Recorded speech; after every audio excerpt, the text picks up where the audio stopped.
I'm Logan Webb, and you're listening to TortureCast. You're listening to a podcast by and for fans of the three-time world champion, San Francisco Giants.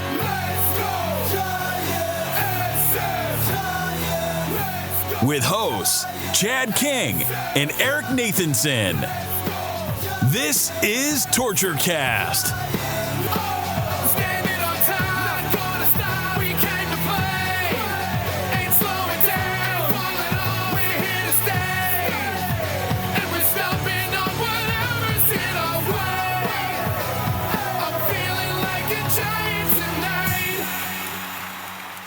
It's Monday, January 16th, 2023. Happy New Year, everyone. And this is episode 272 of the TortureCast, the podcast by and for fans of the San Francisco Giants. I'm your host, Chad King, and we got a lot of hot stove stuff to talk about, Eric. But first of all, Happy New Year. Hope everything's going well. It is. Hope you had a nice holiday. It's nice when you're an adult and the year turns over, since we don't really write checks anymore, and since we don't have to date our papers, we don't have to fudge the 2 into the 3. So rolling into 2023 was kind of easy this time. So hopefully it's a good year. It's an odd numbered year, so who knows what's going to happen with the Giants. But I don't know. Like you said, there's a lot to talk about. The Giants have been active this offseason, and the whole world of baseball has been active. So it's kind of fun. So it's nice. It's nice to be here before the Super Bowl. Usually we take a little bit of a break through the NFL playoffs, but it's nice to pop in because so much has happened. We might as well talk about it. Yeah, absolutely. Just hold on a second. I got to set one thing off here. All right, there we go. This is the time of year that we usually talk about Niner football, and here we are. Niners are. I know you're a Chicago Bears fan. I get it, but even you admitted on Twitter this is a fun team to watch. And just a quick digression. Look, Brock Purdy is a sensation that no one really expected, Mr. Irrelevant, and he is just going out there with the swagger, the pizzazz, and the moxie of a veteran that it's hard to quantify, because you look at him, he's not tall, he's not big, he's not imposing. In a lot of ways, he reminds you of kind of that, Joe Montana was actually a little bit bigger, but, those undrafted or those low-drafted quarterbacks who just come out of nowhere and do well. I mean, look at Tom Brady, right? In no way am I comparing him to Tom Brady. I'm not doing that. Not yet. But he's on the very early trajectory of something like that, right? A good team built around him. You put him on a really crappy team and he's not doing what he's doing now. I get it. But he's shown such a resilience in what Jimmy Garoppolo could not do. And I've always been a Jimmy G fan, despite his faults. He throws the ball deep. He throws the ball into tight windows. He makes broken plays successful. That one non-touchdown pass to Ayuk in the corner of the end zone, that would have been the highlight of the game. But, the way he scrambled and got away, fired that laser to the back corner, got pummeled on the hit, and Ayuk just couldn't, haul it in. That's the kind of stuff he's been doing. He scrambled and threw touchdown passes to Mitchell and CMC, McCaffrey the same way. Broken plays, said he made his progression, went to his last read. They had broken out into space and just tossed it to him, and there you go. Those are the plays you see Jimmy G freak out and just chuck it away right away or get sacked. He doesn't extend plays the way Purdy does with his feet. He doesn't get through his progression as fast. And this is just what the eyes are telling you. There's no need to there's no stats, right? Jimmy G. Yeah, there isn't. It's just what you see. Purdy is more agile. And like the Mitchell touchdown, that was really showed how he went through his progressions, and he put the ball out there, and he admitted that he wasn't even, he thought he was in the place he was supposed to be, but he looked down, he saw he was there. It was like, okay, great. Everybody was where they were supposed to be. Purdy knew where everybody was supposed to be. Yeah. That was the thing. With the Niners defense, I got to tell you, I love watching them play, and I think you guys got a chance at a Super Bowl. If I'm not at least getting there, if I'm not wrong, no rookie quarterback has ever led his team to a Super Bowl. Tom Brady was a second year. Right, he was second year. Roethlisberger was a second year. So there's never been a true rookie quarterback to go to Super Bowl. Burrow, even last year, I believe, was a second year. So it'd be really fun to see Purdy bring the Niners there. I'd love it for all you guys, too, as fans, because Justin Fields and the Bears are coming for the next 15 years. Yeah. So you guys enjoy it this year. We'll be back. Now, just real quickly before we get into real Giants news here, if Yeah, you told me they were going to be this good after Jimmy G went down. I was thinking to myself that, well, they might squeak into the playoffs, but they're going to go out in the first round. Once you saw that their third string quarterback, Mr. Irrelevant, was going to be commanding it, and then right away it was like, wait a minute, this kid. No wonder they released the other guy who on paper was better. I forget his name. They dropped him and kept Purdy, and a lot of people were questioning that. They're like, why are they keeping this rookie out of Iowa State, Mr. Irrelevant? It just doesn't even make sense. Clearly, this is why they saw something in him, and in spring training, in camp, this should right? Be a huge story. This should be like the thing that leads every broadcast about the playoffs. But I think it's because the Niners are such a machine. Yeah, that it kind of gets lost in the shuffle. I mean, when you look at the talent between Debo, the trade for Christian McCaffrey, obviously it just changed the season. That was when they went on the path. They haven't lost since they traded for him. So. No. I think you guys got a really good shot. NFC, I would not be surprised to see a repeat of Super Bowl, whatever the hell it was, 18, 1988, 17, whatever. When they beat the Bengals, I would not be surprised to see a Niners-Bengals repeat Super Bowl. Yeah. Well, they'll play the winner of tonight's Cowboys-Bucks game, and neither team scares me, especially it'll be at Levi Stadium. And, of course, if they were to win that game, on paper, they'd probably travel to Philadelphia. Philly still has to beat New York, and New York played Minnesota really well. Despite the refs trying to give the game to Minnesota, New York still came out with it. And, so anyway, pretty cool stuff. I'm 5 for 5. I'm 5 for 5 on my picks on these games so far. Nice. I need Dallas to win. Yeah, I need Dallas to win tonight. That's it. So I'm a little pissed. I didn't build a parlay at least and put something together. So. Yeah. Anyway, Dallas is favored by 2.5, and it's the first time in Brady's career he's been a home dog. So we'll see what happens tonight. But first time he's at. I mean, they were 8-9. They were 8-9. That's stupid that they're in the playoffs. That's stupid. Yep. But the NFC South is so bad. Anyway, all right, on to Giants material. Look, we don't want to dwell on the subject too long because it's this long drawn out drama. But of course, we haven't recorded since the whole Correa situation was resolved. The Mets eventually punted on Correa for the same exact reasons as the Giants did. And I definitely am going to issue my public mea culpa on this. I was certainly one, and I'm not, this is not an absolution of the Giants' PR and front office and how they handled everything. This is not an absolution of that. It is an absolution of accusing the Giants of basically being tightwads, Obviously, the information has come out. The Mets reacted the exact same way. So it looks like there truly is a medical reason. And if it is the ankle, which everyone says it is, there are doctors on both sides, both the Mets and the Giants, that clearly feel that it's going to be an arthritic or degenerative issue within those 13 years of that contract, or 12 for the Mets. And I totally understand that. From a business point of view, I mean, we already talked about when they thought they signed him. Like, yeah, we know the first 6-7 years are going to be the best years, and then the last 3, 4, 5 years are not going to be very good. But we're willing to take that for the good years that Correa can do. That's the way business of baseball kind of runs these days. You back end it, and it sucks, but it's kind of the tax you pay on it. But with the ankle issue, that could have made it much worse. And he could be breaking down much earlier. And then you're stuck with the guy paying him, that much money for a very long time. Now, is there a chance that the arthritis or degenerative issues or whatever it is doesn't happen? Yeah, I'd say there's a chance, but the risk was highly increased, and the Giants decided, no, this isn't a wise investment. Mets said the same thing, and look how the Mets were quick to pounce, going, yep, we got him, publicly said it. They did all those things. I mean, the owner was in Hawaii and he negotiated this whole thing. They're done with it too. And Minnesota ends up, after everything, signing him. But they had concerns as well, so much that they were still willing to sign him, but at a much lower contract. Only 6 years guaranteed, a higher AAV for a total of $200 million. And then he has performance incentives. If he hits a certain amount of plate appearances in that time, he gets more years and more money. However, I will say that I wish the Giants could have pursued something like that, but maybe the bridges were burned at that point. I don't know. Yeah. Farhan did say that they reached back out, but nothing happened. The Mets also said they reached back out. Nothing happened.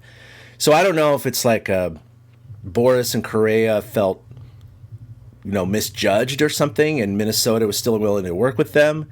But at the worst case scenario for Carlos Correa, and I'm not pining for him, he's still getting $200 million.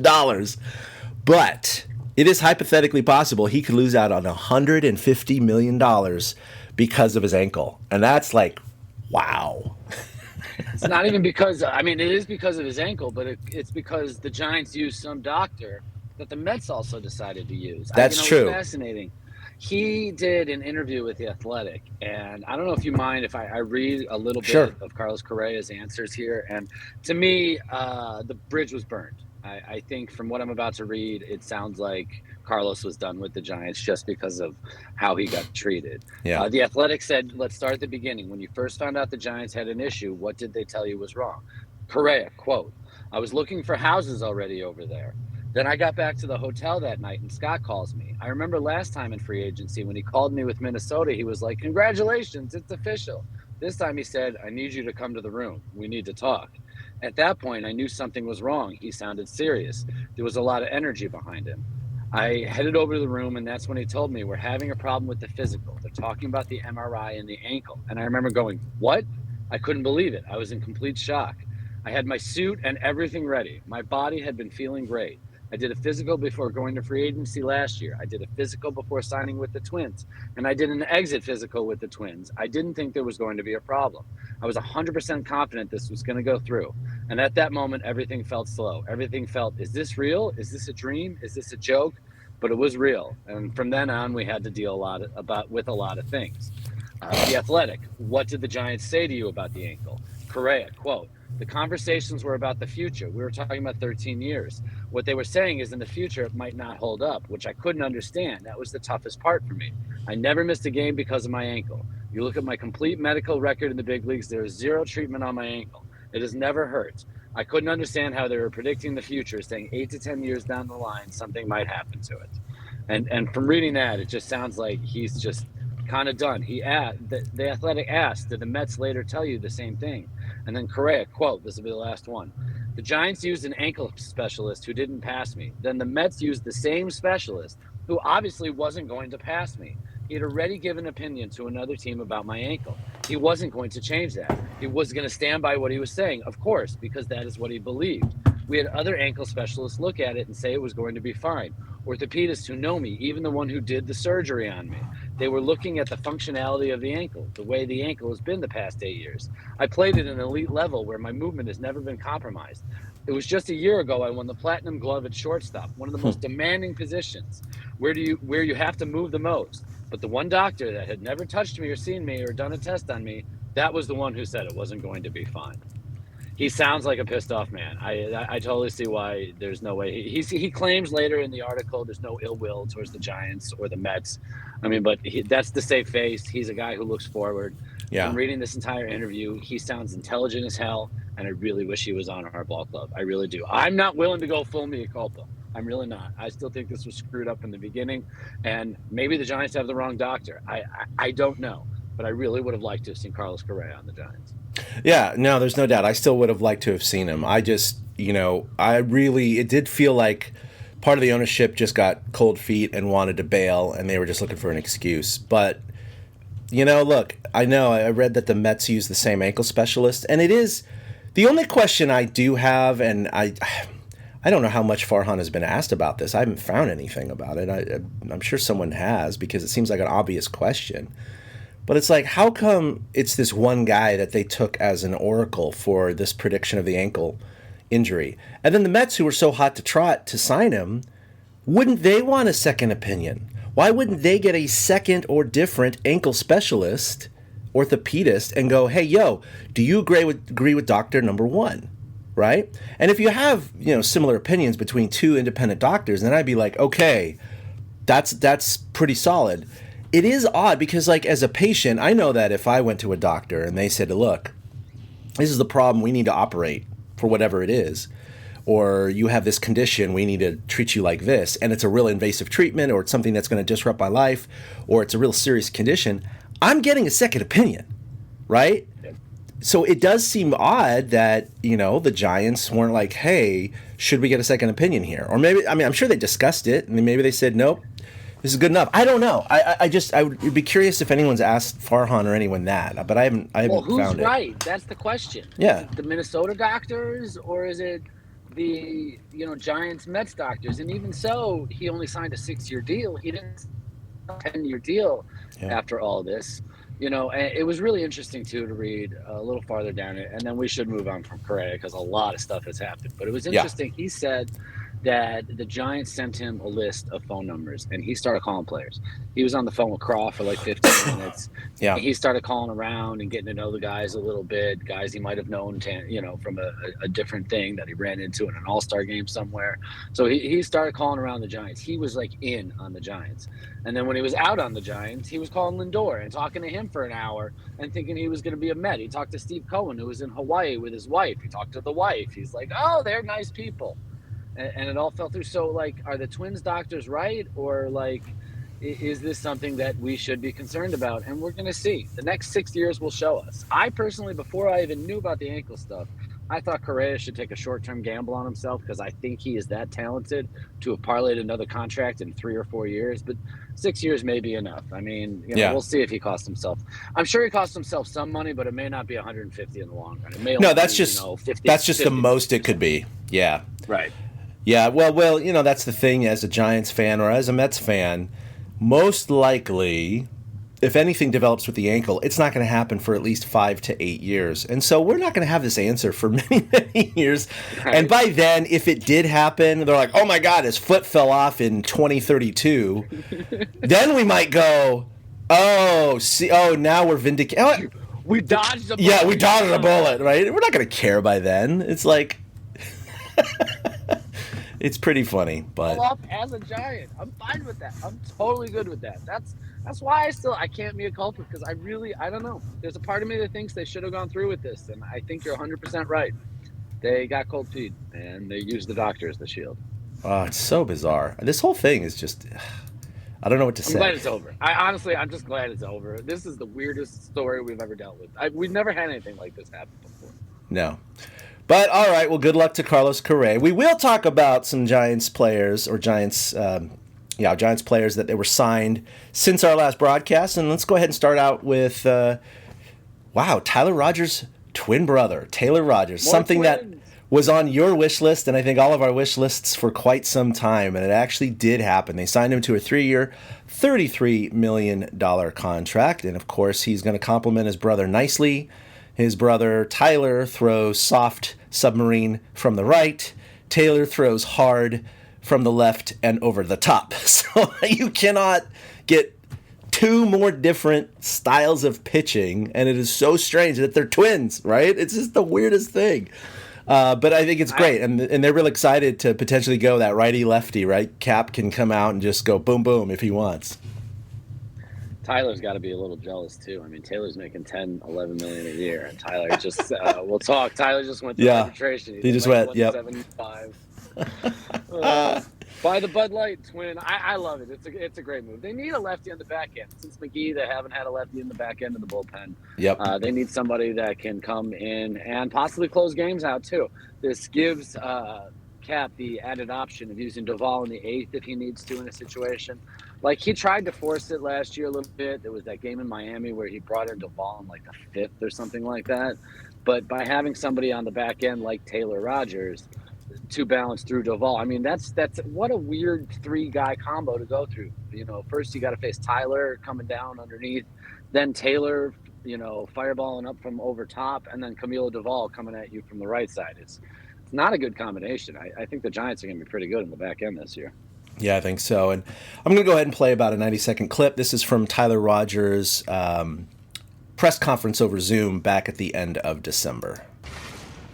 All the tools that the Giants have to help each person improve, it's outstanding on all levels. Off the field, on the field, I think that's really, really cool. Going into the offseason this year, had a discussion with Ty, and he said, you know what, this is your free agency. You need to do what's best for you. And he said, if it happens to be the Giants, great. If not, that's great too. So we weren't trying to make this happen in the beginning. I was just going in as, clean slate free agent, see kind of what would fit for me. And this happened because the Giants needed a left-handed pitcher, and I think it's just gravy on top that ties here too. The righty-lefty, I feel like if we double barrel down there in the 7th inning or something, that's a pretty cool little deal for Kepler to go. I can pick either one of these guys, and hopefully he feels comfortable with either one of us. And that's what's cool about Ty and I's relationship now that we're older and we're past that stage. It's not a competitive thing between us. It's a support system. Our DNA is 99.9% the same, but we can throw so different. We look the same, talk the same, but we are two separate people. So he's got his style, I got mine. Just like I have my own clothing style and he's got his. So I think what's cool about those is we both know each other's style and what it's supposed to look like. By the eye test, I can see what looks good and what might be off. And I think that's what's going to be awesome for the season is you have your number one pitching coach playing catch with you every day. I didn't think about that part. Yeah, that's pretty cool. No, yeah, I thought about when they're double barreled. Wait for it. Oops, sorry, let me stop that.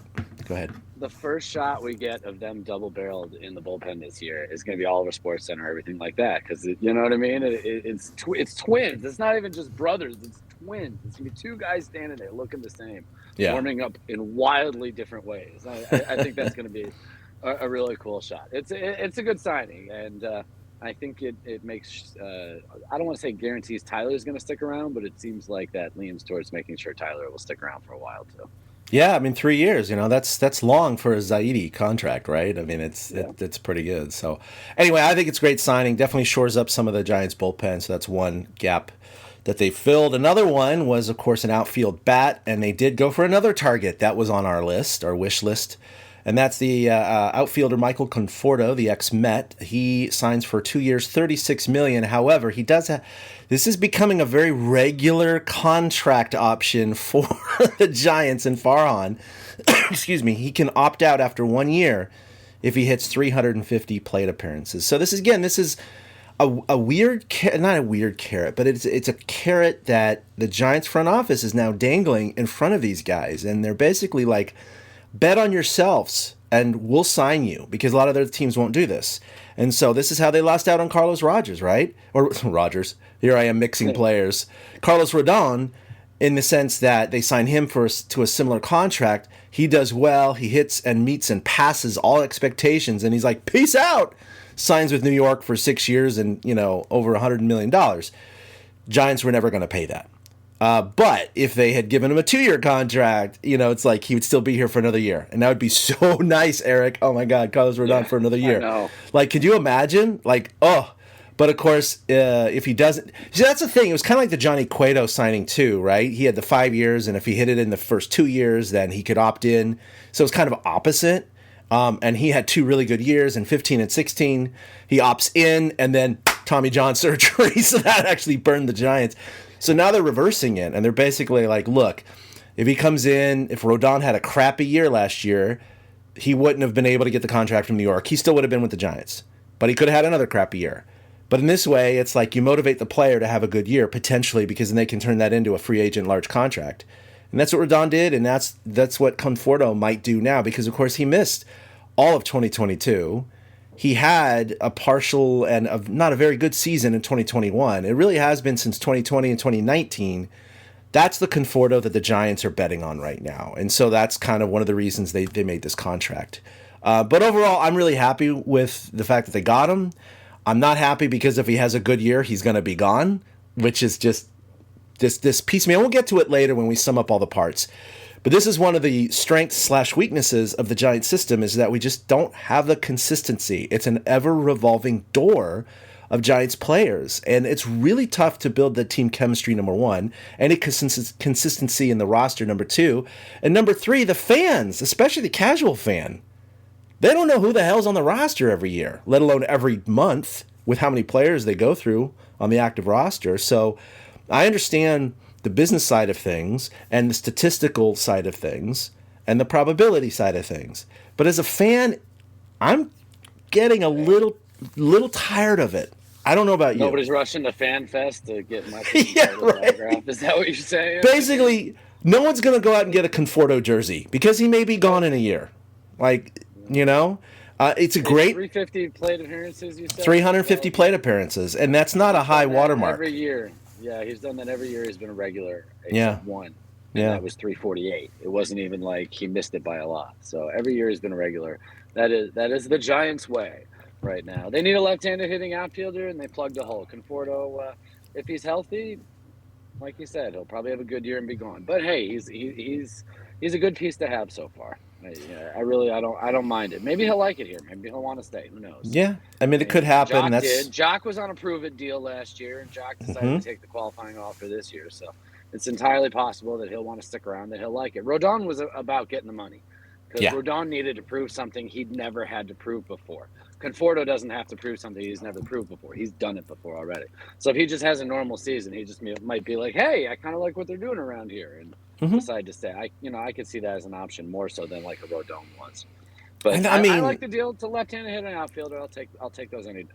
The contract is not small, Eric, either. I mean, $236. He's making $18 million a year. I mean, that's pretty good for a guy coming off injury. I'm just saying that is not a bad contract. Second highest contract on the team. Jock, with his qualifying offer, is getting paid the most money at $19.6, and then Crawford at 16, and then Wood and DeSclafani at 12.5 and 12, and that's it. For everybody who's getting $10 million or more, that's it. That's the whole threshold. That's how the Giants operate. Well, I think we got Taylor Rogers now. 333 will be 11. Oh, my bad. Yeah, he's not on this spot rack. What the heck?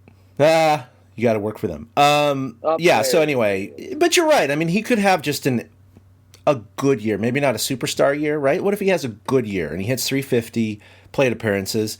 He hits around 250. Maybe he hits 15 to 20 bombs. So he's not going to go out and sign for $30 million a year. That's not going to produce that contract. And maybe he'll be like, I like it in San Francisco, and I still get $18 million next year. So okay, I'll stay. Okay. So you're right about that. But yeah, he's tracking to play left field because Mitch Haniger will be in right field. And then of course center is going to be Yaz and Slater, and they'll have an ever rotation, of course, going on. But that's where it'll be the 15 or would this be the 16th, 17th consecutive year the Giants are going to have a different starting left fielder on opening day? It's just. And then here's the other. Well, exactly knew where we were going. Well, 2007 was the last year because that was Barry Bonds. So yeah, 8 till now. I think this would be number 16, the 16th year. Anyway. Jock was 16, so next year is 17. Oh, so it is 17, huh? So this year is 17, yeah. 17th straight year of a different left fielder. Jock's not starting. Yeah, no. It's probably going to be Conforto. If not, if he's injured or something, it'll be someone else. Because Conforto is going to miss a little bit at the beginning of the season, isn't he? I do not know. I think he was tracking to miss the very beginning of the season, but he's not going to miss much. But speaking of which, I do think he mentions it in this piece. So let me go ahead and bring up his interview that he did recently. It's all going great. Knock on wood. There hasn't been any setbacks. I got all my measurements and everything today with the medical team, and they're pleased with the way everything's looking. So strength wise, swing wise, running, everything. I've been working out for about a year and a half. I had a little break with the surgery, and I guess that kind of ties into the last year or so. It's been hard. You never want to miss an MLB season. It's definitely, it wasn't an ideal situation. It was heartbreaking a little bit, but it did give me a little perspective. It gave me a chance to take a step back and just kind of view my career as a whole. Take a look at each year, take a look at my preparation, take a look at the things that I did well and the things that I didn't do well, and the things that I really want to work on. And so I've been trying to take those silver linings, where I can find them, and I'm going to do everything I can to get them ready and to be that all-star player that I've been. I think I haven't scratched my potential yet. And I look forward to, I couldn't be happier to be with this organization, to restart, my career and reestablish myself as that guy. I need to prove it. Yep. Yeah, no, for sure. And by the way, I was thinking about Luke Jackson. He's the one that's going to be missing a little bit at the beginning of the year, and I have his interview coming up as well. Yeah, so anyway, another hole filled. I think it's a great signing. Just wish it might have been a little bit longer, but I know that he's coming off, major injury, so we'll see what happens. So speaking of Luke Jackson, they did sign him as well, and so that really bolsters the Pen if he can get back to his 2021 form. Speaking of 2021, he helped the Braves win the World Series that year. He posted a 1.98 ERA, 9.9 Ks per nine. He was really strong in the playoffs. So, again, Tommy John surgery for him. But, as we know today, Tommy John is definitely not a nail in the coffin for guys' careers. And in fact, it has helped people go. Look what happened to freaking 40-year-old Justin Verlander. My lord, he comes off Tommy John and wins the freaking Cy Young. So, and he's throwing just as hard as he ever has. And this is just got a new contract out of it. Yeah, with New York, another 2 years, right? So, I mean, definitely, I am not concerned about Tommy John, and in a lot of ways, it seems to not only strengthen their arm if they have the proper rehab, but it's like they have a whole year and a half off, and they just are focusing on arm strength, and they come out with this fresh, new, rebuilt arm, and they just seem to do so well that first year or two. I think this is another great signing. Again, may not be with the Giants very long, but if all these pieces come together, the Giants could have a pretty decent team this year. So, I mean, what do you think about it? That was just a guy that I wasn't even on my radar, but when they signed him, I was kind of like, oh, crap. I remember him. He's good. Yeah, I agree. I had no, thoughts about Luke Jackson. And then, looking in, average of 96 fastball in 2021. He's a fastball slider guy. He's got a great whiff percentage. And like you said, if he can come back just as strong, I don't see why he can't. Look at the bullpen with him, Brebbia, Doval, Rogers. I mean, that's starting to look like a pretty darn good bullpen. That's five of the guys. We're not looking at Zach Littell's anymore. We're looking at some pretty good guys. If Luke rehab's good and is healthy, I mean, he'll probably be a great addition. I can see him as a good 6th, 7th, 8th inning guy. So yeah. I like the signing. Giants are, as we're kind of going to get to as we sum it up, Giants are making some decent moves. Yeah, so he signed a 2-year contract, and here's his thoughts from his interview 6 days ago with Giants media. Yeah, no, I'm overwhelmed with just coming off of a year where, you got the highest of highs and the lowest of lows, and you're not sure what, is out there after. But some teams thought, I still had some, I guess the first Tommy John's not too big of a scare, I guess, these days. And they were all about it, and I'm pumped and super thankful for the Giants organization for taking a shot. Didn't look like I should miss much time this year. I should be back pretty quick, which was awesome. Rehab's going great, cruising along. It's been a testing year, but, something that I wouldn't trade for the world. I'm feeling great about it. I'm so excited I did it. I'm so excited to get back on the mound. It's like riding a bike. I'm pretty pumped to play on a team that's a contender and go out and build a great roster. That was actually the reason I started pitching with Tim Lincecum. I had no pitching coach, kind of just mapped myself off of watching him throw. And next thing you know, I had long hair and I was, pitching in minor league baseball. But yeah, it was one of those things. I was so young, so raw. I had no idea about pitching and kind of learning it as I went. I'm super excited and pumped to be a San Francisco Giant. Timmy. I know, right? Actually, that was something I didn't know, but he patterned himself after Timmy. So even with the long hair and what have you. So that's pretty cool. That's pretty cool. And in fact, I did listen to a little bit of Conforto with KMBR, and he was talking about growing up because he grew up in, I guess, the Washington area. He went to Oregon State. So yeah, he was a big Tim Lincecum fan, huge Tim Lincecum fan when he was younger because he was like 11, 12 years old, and he was with the Northwest in the Little League World Series. So there's a little video of him, when they do the favorite player interviews, and he said Tim Lincecum in that interview. Oh, wow. Yeah, there's a cool video on that. I never thought about the impact of Timmy turning some Giants fans up there from some kids. I mean, that's a great impressionable age. I totally get that. That's awesome. Yeah. It also makes us feel really old, but because they were, because it's not like Timmy's whole career. Yeah. It's not like, oh, Will Clark was an inspiration or Matt Williams or, you know. It's like Tim Lincecum. Wait, that wasn't that long ago. They were kids then, and now they're like veterans? What? It's 2023, though, man. That's the crazy part. 13 years since the 2010 team. This still I'm telling blows you. my mind. I mean, we're almost at 10 years. Like that. We're almost at 10 years from 2014. I know. Like, vault. Time is flying by. Yeah. So anyway, those are some more free agents that the Giants signed since our last podcast. Of course, they got Haniger, and they got some good pitching with Manea and others. So, I mean, overall, they signed those 6 players to pretty lucrative deals, and we'll talk about the sum of all the parts in a minute. They also signed 8 players who avoided arbitration. Just go down the list real quick. John Brebbia, $2.3 million. J.D. Davis, $4.21. Tyro Estrada, 2.25. Jacob Junis, 2.8. Tyler Rogers, we just talked about him, how he's going to be earning about 1/6 of what his brother is getting at 1.675. Austin Slater, 3.2. Lamont Wade Jr., 1.375. Logan Webb, my God, extend the man already, 4.6. And then they did clear, or they designated Austin Wins for assignment when they signed Conforto officially. But he did clear waivers and accepted his assignment to AAA Sacramento. Actually, I think that's a good thing.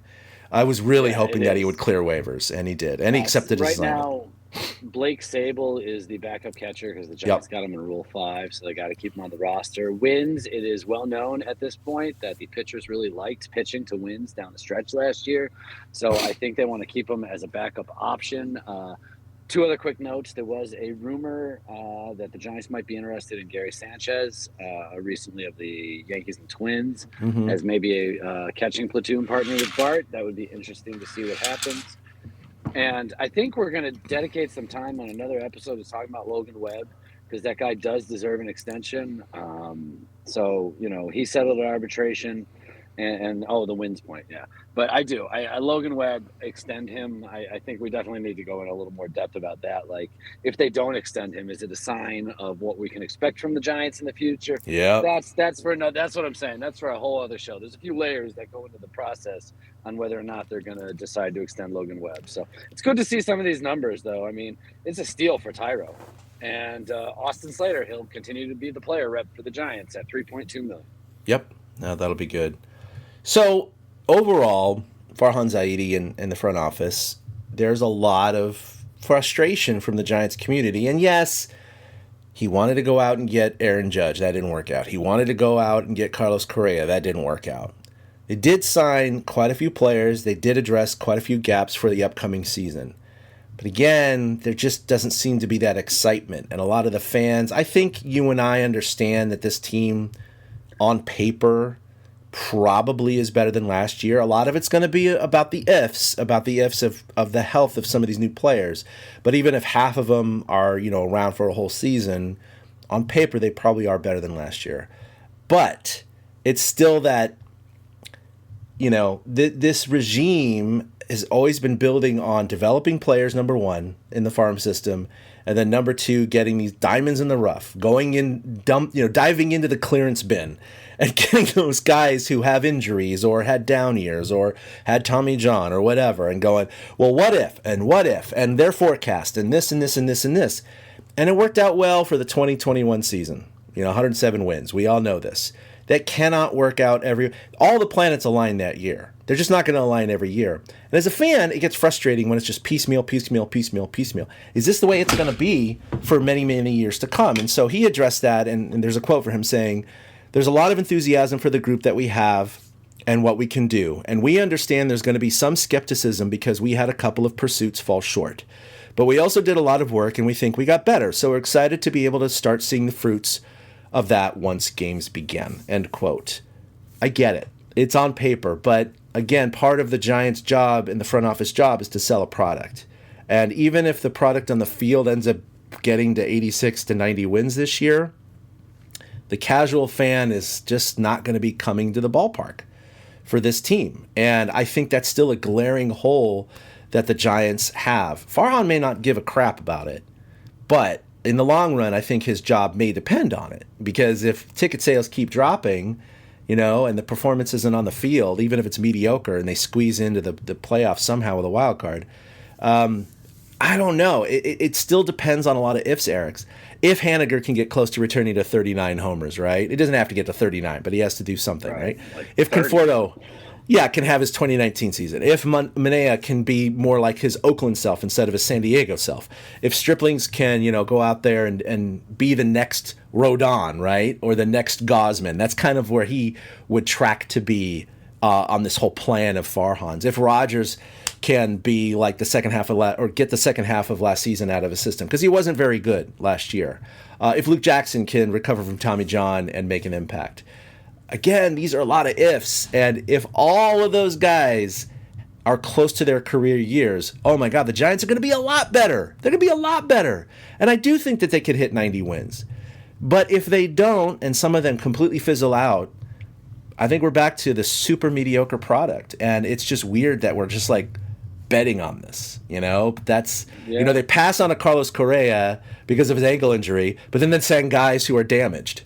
I understand why. It's much shorter contracts, so the risk isn't there. You're not risking $350 million, so that's of course why. But it's just the fact that they are betting guys with injuries, but they're not going to bet on a guy long-term with an injury. Yeah, it's the organizational approach right now. I'm wondering, like we've talked about it, part of Farhan is also to develop the farm system, and it's been 4 years, so we got to kind of see the fruits of the labor over the next couple years. So is this the approach they're taking until some of the young guys, some of the younger talent comes up and shows itself, and then will the organization shift in how they pursue free agents and build the club and things like that? I think when it comes to pitching, they're always going to be out to sign low-cost, prove-it type guys because they have a track record. Rodon, Cobb, DeSclafani to an extent, Wood to an extent, Gausman. They've got this track record of taking pitchers that could teeter and making them really, really good. So I think that they're always going to take the approach of staying with the Manayas and the Striplings. And I expect good years out of both of them because of the track record and what they've shown me. Like, the starting pitching was not the problem last year for the Giants. Mm-hmm. Lack of depth at starting pitching was a problem. But the actual starting pitching itself, not the problem. So I think they'll continue to do that pitching-wise. But you're right. The casual fan doesn't care that it's a bunch of prove me deals every year. They want to see a big name, and that's where the pursuit of those big names fell short. It won't get butts in the seat. I'll still tune in because I love the Giants. I'm not as scorned as I was because, as you said, I totally agree. Looking at the sum of these parts from the offseason, I think the Giants are better than last year. I think they're a good 4 or 5 wins better than they were last year, which I think gives them a chance to compete for the final wildcard spot. It gives them fringe things, but the National League is so stacked that it's going to be very, very tough. So ifs are the key concern. If this breaks, if that breaks, because if you look at the National League top to bottom, you got the East with 3 powerhouses, 3 between the Braves, Mets, and Phillies. And then 2 has-beens. And then you got the Central. The Cardinals are good. The Cubs have appreciably improved. If anybody has had a really good under-the-radar offseason, it's the Cubs. And then you have Milwaukee, who's still kind of there, and then 2 has-beens. And then in our own division, we got the Padres and the Dodgers to deal with, and the Diamondbacks up and coming. So the Giants have a lot of tests to face this year with the ifs. But if they can get the production that they're looking for from these players, I don't see why they can't win 85 to 90 games. I agree with you there. They really have the talent for it. So I'm happier with the outlook of this team than I was even last year for that year's team. Yeah, Philadelphia snuck in as the wild card, got all the way to the World Series. They had 87 wins. Giants had 81. So they were 6 games off that pace. And I do think the Giants are in the range of being, like you just said, 5 to 10 games better. So I do think on paper they're but again, every year things happen. We look at the roster at the beginning of last year and the roster at the end of last year, and it's always so different, right? So, and it's going to happen again this year. So there's so many ifs for these players, but also ifs for new stars that may come out. How is Brandon Crawford going to do? All these they don't have a lot of veterans now, but some of these longer tenured Giants. But I will say for the Giants, they did commit the 7th most dollars this offseason, $194 million. And I think that's even larger when you consider the fact that none of them are long-term contracts, right? If you had a Carlos Correa or an Aaron Judge, then you're like, oh, that's $350, $360 right on the books. This is 194 with a lot of 1, 2, 3-year contracts. So, the Giants have a lot committed. They're seventh most dollars in the offseason. I still think they have a lot more to do. They just missed out on those two main targets, and there just weren't any targets left of that caliber. That just had to do with the market. So going into, hopefully next season, they're going to pursue whoever, maybe I don't have the list in front of me, but hopefully they continue to try and target at least some of these players. But it is so weird there might how be some trades coming up. We've got a yes. logjam of outfielders at this point. Yes. And who knows what the hell is going to happen at first base. First base is really, I think, the biggest gaping question mark right now. I mean, it's going to be a rotation of Lamont Wade and Wilmer Flores and maybe even J.D. Davis at times. So it's really not a set, solid position. And so who knows if they trade for a bat somewhere there. They let their first baseman walk, so they have to try to fill that hole somehow. I don't think they're going to go for another player unless something happens during the season. But like you said, there's still holes that need to be filled. So they're not a complete team by any stretch, but they are definitely better. No, but they are better, so they did definitely address those gaps. But boy, would it feel so much better if they had a Correa or a Judge right now. Oh, it feels so much better. Totally agree. It is what it is. We got to move on. Speaking of the former first baseman, we can talk about a few forever Giants. We'll start with him. But the captain, Baby Giraffe, we knew he was gone. We knew it. No one expected the Giants to sign him. This regime is different. They're not the old Giants where they're signing their World Series heroes to thank you contracts. He already was signed to thank you contracts, essentially, right?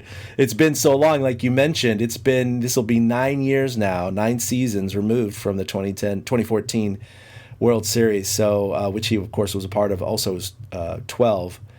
It's just, again, as time passes, Eric, these benchmarks, these indelible marks in the Giants' lore pass, and it's just sad. It's just, I'm sorry, you get attached to these players, and no matter that I think it was the correct decision to not sign him, it still hurts. It still hurts because not only was he such a huge part of 2 world championship teams, he was one of the funniest guys and one of the best personalities on the team. And it's sad that they're going to miss it. Brandon and Brandon fighting each other, with their dry wit, him not being the captain anymore, him just the dumb, I hope we sit at 69 splash hits for a while, all those things that he did great. Our interview with him many years ago about 5 minutes on the Olive Garden and how great it is.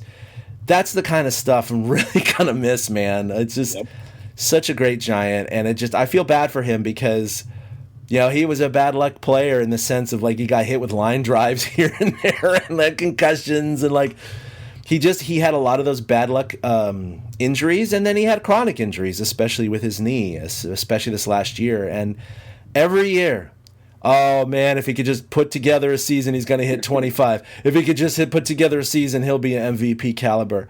And he had flashes of that all the freaking time. 2021 was spectacular for him. His career high in home run, 29 home runs in 90-something games? I mean, if he played a full season, he would have hit 40, He would have been over that. So, I mean, he's got the talent. It's just his, the leg just hasn't held up. But I will say that he signed with Toronto, of course, for $9 whatever million. I think that's a great contract for him. I'm really surprised he got that much. He's going to primarily DH because, of course, they have Guerrero over at over at first base. I don't know, Eric. I mean, I hope he does well. I guess I wouldn't be surprised if he is healthy and that knee holds up because he says it's doing great right now. It was, rebuilt, cleaned out, whatever. I think he could go to Toronto, and I'm falling into the same trap I did with him and the Giants. Every year when he was with the Giants. Here it comes. But yeah, I think he could hit 30 out there. And the only reason is now that he's not on the Giants, that'll probably happen. Well, he's got a different set of pressure. He came up as this prospect with the Giants, and his call to the big leagues is so well documented from that franchise show, and you grab a beer and things like that. It's part of the history of Brandon Belt. And I was thinking, The 21 pitch at bat against the Angels is just the perfect microcosm of his career because we were entertained along the way. He did his job to the best of his ability along the way. But in the end, he flew out to right field. And so it's kind of what Brandon Belt's career was. It was always this hope for something a little bit better. Yeah. But in the end, he always kind of ended up flying out to right field. And that's just how it is. I like Brandon as a person. I'm with you 100%, and he's going to be missed as a Giant for that reason. Am I going to miss seeing slumping shoulders and a guy not willing to expand the strike zone? No, I'm not going to miss that crap.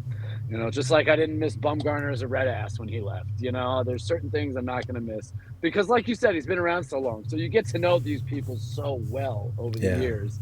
I won't miss that stuff. But I'll miss Brandon as a whole. He was a good Giant, and I'm glad he was ours. I'm glad he was there in 14. I'm glad he was there in 12. I'm glad he's part of our memories. He's probably a guy going on the wall of fame when he's done. Yeah, I would think so. I think he's going to definitely be there. And, that asks the question, so I guess, you already mentioned a possible platooning over at first base, but Lamont is kind of first base number one right now. And obviously he's going to rotate with Wilmer and potentially J.D. Davis, but I don't know. That doesn't excite me. But there's no good fielding there. There's literally no good options. I didn't put this in the notes, but it was on my mind. If you look at the defensive metrics and then just the eye test that we all have, the Giants' defense was horrible last year. And that was one of the main things that Farhan even talked about improving. It's not really improved, Eric. And in fact, I think infield defense has gotten worse. Probably. I'm like David VR and over at third and whoever, like Wilmer Flores has never been good, right? Then you go back over to first and Lamont struggled in his limited action at first base, and you got J.D. Davis potentially, both corners, and Wilmer again over at first, and you just look at that and you're like, no. I mean, nobody's saving guys like Belt was going to be saving guys in his glove. Belt saved guys, and Evan Longoria could still pick it over at third. Right. And you get those two guys off the team now. And, yeah, granted, Brandon was hurt a lot of the time, so he wasn't always there. But it's just, wow. I think the corner defense got a lot worse. And then Tyro is not anything great at second base either. You really have Brandon Crawford as the only Gold Glove caliber person and he's now. declining himself. It's just a fact, Just a fact, I love the guy, and I think he had a rough year last year, but I think he showed in the second half he wasn't washed like some people thought he was. His defense got improved. But still, I love Craw, but the 30-something-year-old shortstop should not necessarily be the superstar. But, we'll see. That they're going to have to outslug a lot of people.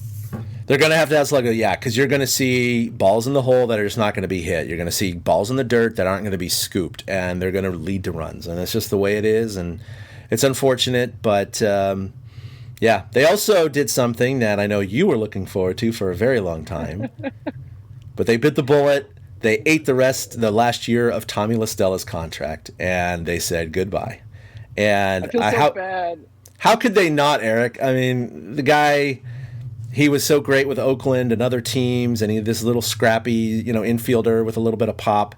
And he just couldn't fight the injury bug. He was just always injured. And then there was like the secret Achilles surgery when it was both instead of just one. And it didn't matter. The guy just seemed to be built of paper mache. And, the Giants finally had to move on. I never saw what anybody saw in LaStella. I've never been a fan of LaStella's. I watched him with the Cubs.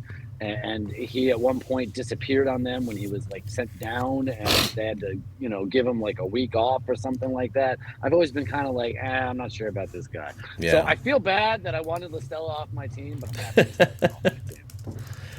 Yeah, and so far I haven't heard that he's been signed with anyone, right? He hasn't signed with anyone. Generating interest. He's going to sign in spring training possibly with an invite to camp. Yeah, I can't see. I don't know. Somebody might sign him to a major league deal. Maybe the Angels will take him back. They suck. Yeah, that's right. Oh man, boy, another forever Giant. Mike Murphy, long tenured clubhouse manager for the Giants, has announced his retirement. He served as the clubhouse manager for 65 years, dude. 65 years. I'm going to bring up a picture of him here, but he was even at Seal Stadium, for God's sakes. Yep. I mean, what the hell, man? has been with them. He is like, there will be people that will be shocked to not see him. Yeah. So, and it's great, this little article from his friend Abe Silvestri, of course, known him for about 13 or 14 years or something like that. He told him, this is Mike Murphy telling Abe, quote, "You never know when the good Lord might be looking for a clubhouse manager." The dude is 81 years old, and he's been part of the Giants organization for 65 years, since he was like 16 years old. My God, it's incredible to think of the stories this guy has told but could tell. Wouldn't you want to go have a beer with him? I mean, just oh my Lord, what he could talk about, from the most recent Giants teams to all the way back to Willie Mays. I mean, I don't know. It's just he knows the secrets. He knows. Like, I was about to say the stuff that he can't let out. Wow. He's definitely got some dirt. Let's just say that. He's got some stories. Yeah. I mean, I'd hate to think, though, that after all these years, the tipping point was that he didn't want to be the guy to peel the skins off of the fried chicken for Gabe Kaplan anymore. I mean, I hope that that's not the case, but that would be a tipping point for me. So, that'd be bad. 65 years, and it all comes down to chicken skins. Now, Murph is a legend. Everybody who knows anything about the Giants clubhouse or anything about the Giants organization, I would not be surprised to see them honor him in some way with maybe a Wall of Fame plaque for himself, or retiring, quote unquote, his number, or putting Murph somewhere. I'm pretty sure they will rename the clubhouse now the Mike Murphy Clubhouse. It's already been named that, by the way. When you go outside of it, there's already a plaque that says it's the Mike Murphy Clubhouse. Yep. Jesus Christ. So they've already done that, but I agree with you. Could you imagine going to work every day in the clubhouse named for you? I mean, yeah. How weird is that? It is a little strange, but he's been around longer than probably some players that were born, played for the Giants, and then died. So, yeah, it's true. It's pretty incredible. So, yeah, 81 years old. He said he wanted to go see the world a little bit, and he's like just deciding this at 81. So, good luck to him. So, I mean, you figure the guy's not, he's got 5 to 10 years tops, in his life, and he's going to travel now. But hey. I saved up all these sick days for what? Yeah, for what, man? Oh, it's incredible. So anyway, tribute to Mike Murphy, and I'm sure they're going to do something on the field this year. Like you said, probably a Wall of Fame, something like that. Something extra now, yeah. I do hope that, yeah. I know that it's just players and managers up on the retired numbers, but I don't know. It would be cool to have a Murphy with like just an SF logo, kind of like they have Mathewson with an NY logo, right? Because they didn't have numbers. That would be pretty cool. But I think he deserves it.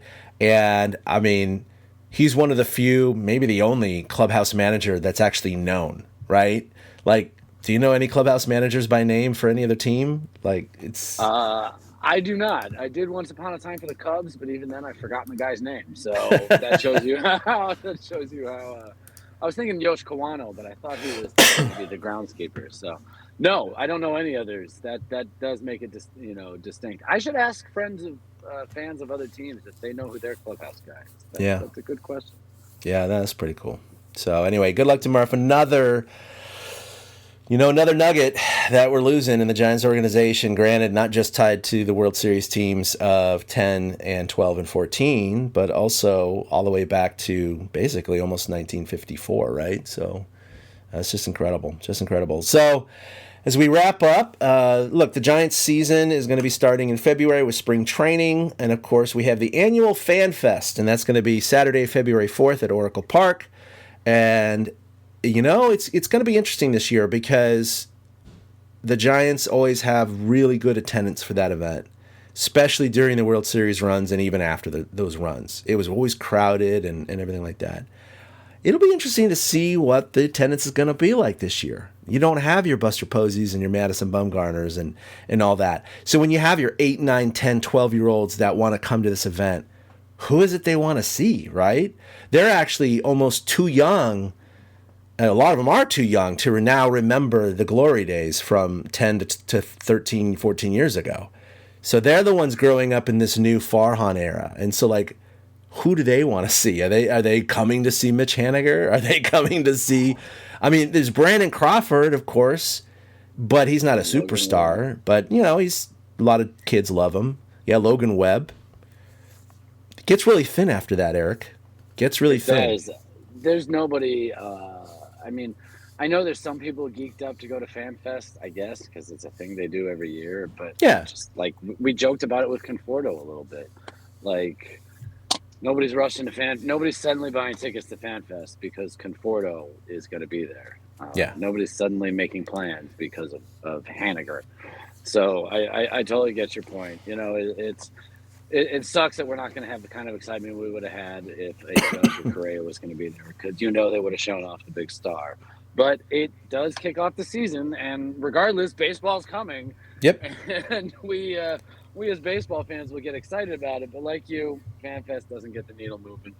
Hopefully the WBC will get my interest going a little bit, because we don't have much going on until then. And hopefully you'll get out to FanFest if you can, if they have media stuff going on, and maybe you can meet Michael Conforto and some of these guys and see what they have to say.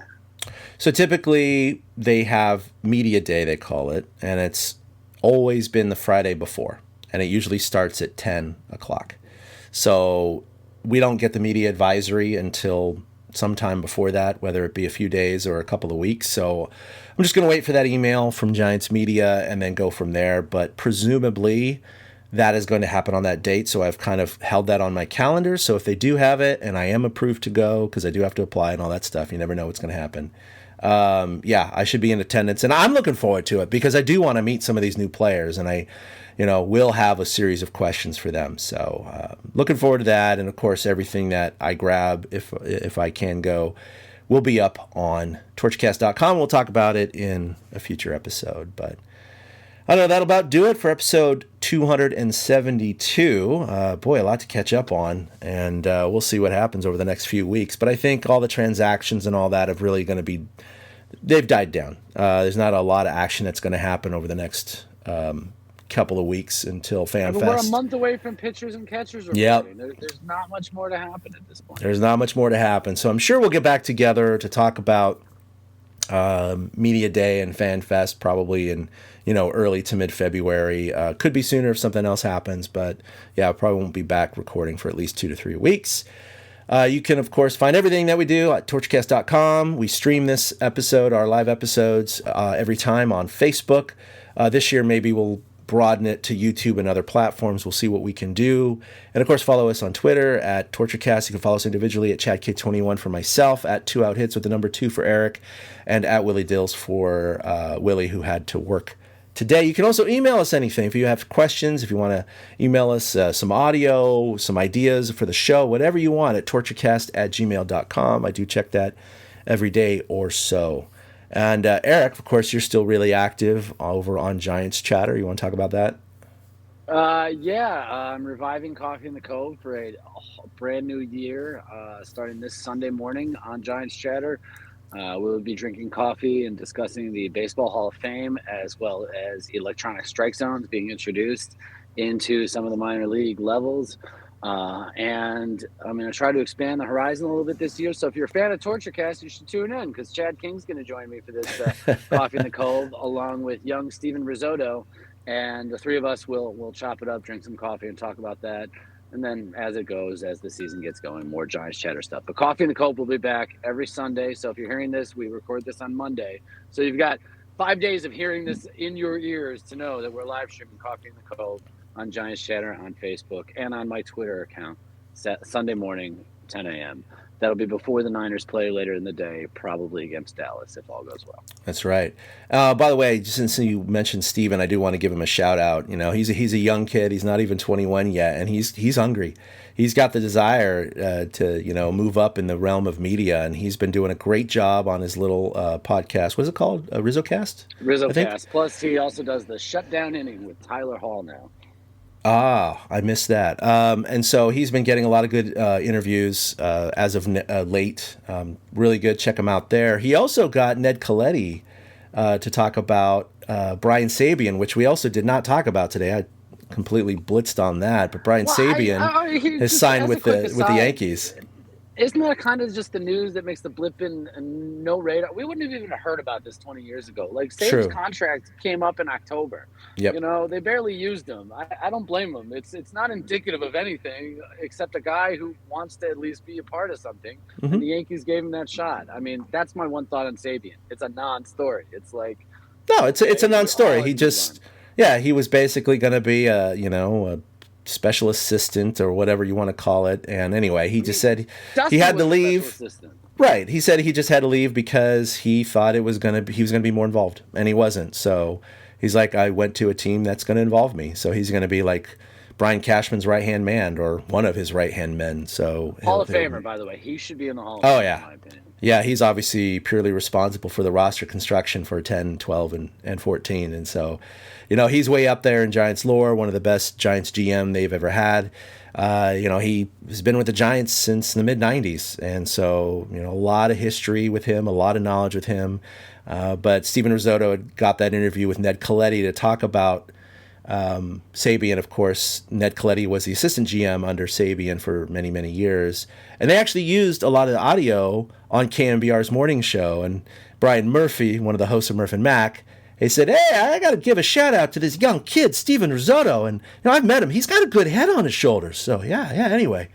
So I had tweeted that out, and Steven, responded and appreciated that. So that's cool that he's been really involved with Giants Chatter, and we'll be talking, three of us, on Sunday. I was going to say, and we got a nice little, because part of what we're going to talk about, too, is, like, we're older, and our views on the Hall of Fame are a little different than his, and you'd be surprised at how into the Hall of Fame he is. So I really look forward to that dynamic. So I'm looking forward to Coffee in the Cove this Sunday and every Sunday the rest of the year, because I don't have to compete with NFL as much anymore on Sunday morning. That's right. Yeah, it'll get a little bit better. So, yeah, tune in Sunday, the Giants Chatter on Facebook, and we'll be streaming there, talking with Steven Risotto. So, all right, until then, for Willie and for Eric, this is Chad signing off. We'll see you next week, or maybe in a couple of weeks. We'll see you in Coffee in the Cove, and we'll see you on TortureCast probably in a few weeks. Until then, have a great week, great month, and we'll talk to you then. Boom. A big thank you to everybody for listening to the TortureCast, the podcast by and for fans of the San Francisco Giants.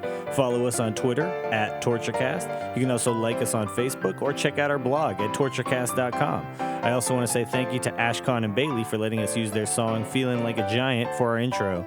For Ben Lee and Chad King, my name is Willie Dills saying, we'll see you next time.